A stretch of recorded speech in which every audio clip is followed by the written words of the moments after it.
Despite Queen's promotional material and good reputation, our university is facing a devastating assault on the quality of its education, with entire programs facing closure.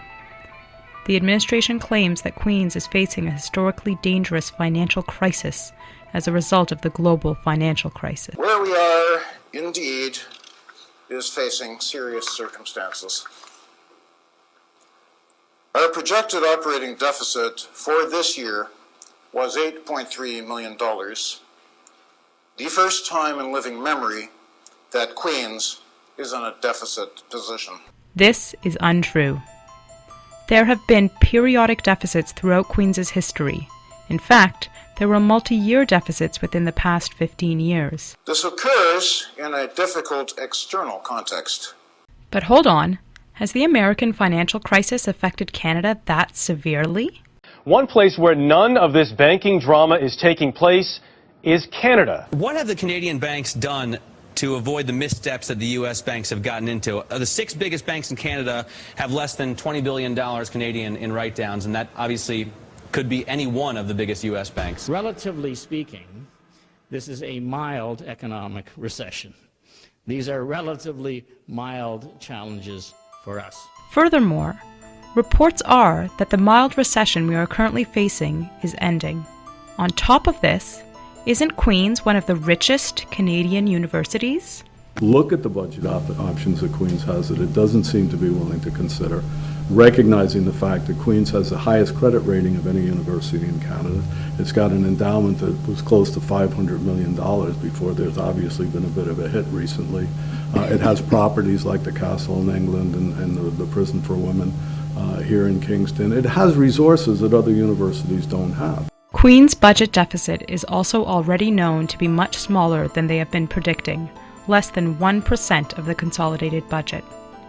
Principal Wolf himself has written that, quote, "Some funds will be centrally allocated beginning in the 2011-2012 budget year for new initiatives in established or emerging areas of excellence." End quote. Yet, they are still pressing for drastic cuts.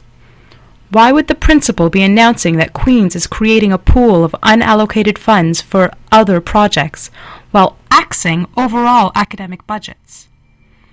It's because the principal answers to the Board of Trustees of Queen's University.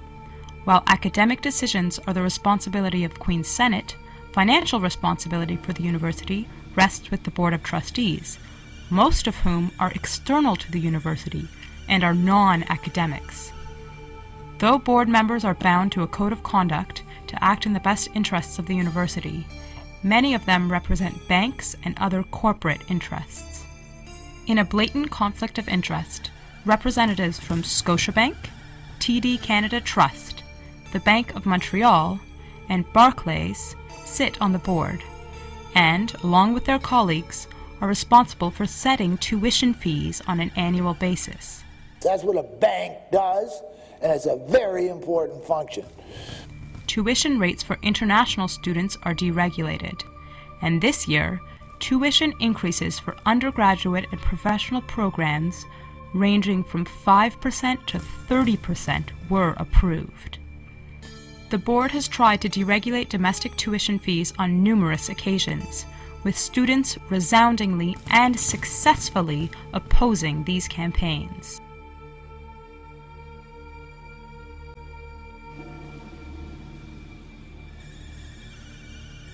The truth is that the board and their hired principals have not been interested in pushing the government for adequate funding or in using Queen's endowment funds to cover gaps during tough times.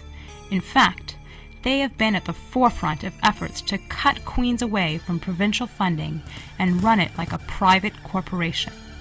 In recent meetings, the chair, the principal, and the chancellor have been pushing for, quote, board reform, making corporate influence in the operation of our school even more centralized and reducing the voice of professors and students. Right now, the Board of Trustees of Queen's is trying to force major structural change based on hysterical financial projections.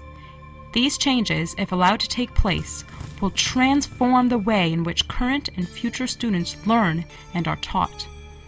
These changes are being presented as though if they are not adopted, that the sky above Queens will fall. This is the voice of doom speaking. Special bulletin. Flash. The sky is falling. Run for your life! The board is trying to use the recent market crisis as an excuse to force major structural change at the university. Queen's Chancellor, David Dodge, has explained the usefulness of seizing on perceived crises to force change.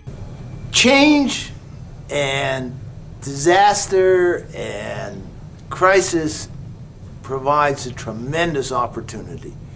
And what leadership is all about is seeing what the opportunities are at a time of real change and seizing those opportunities and moving forward while everybody else is seized with fear. Seizing on fear in a perceived crisis to force change is known as the shock doctrine.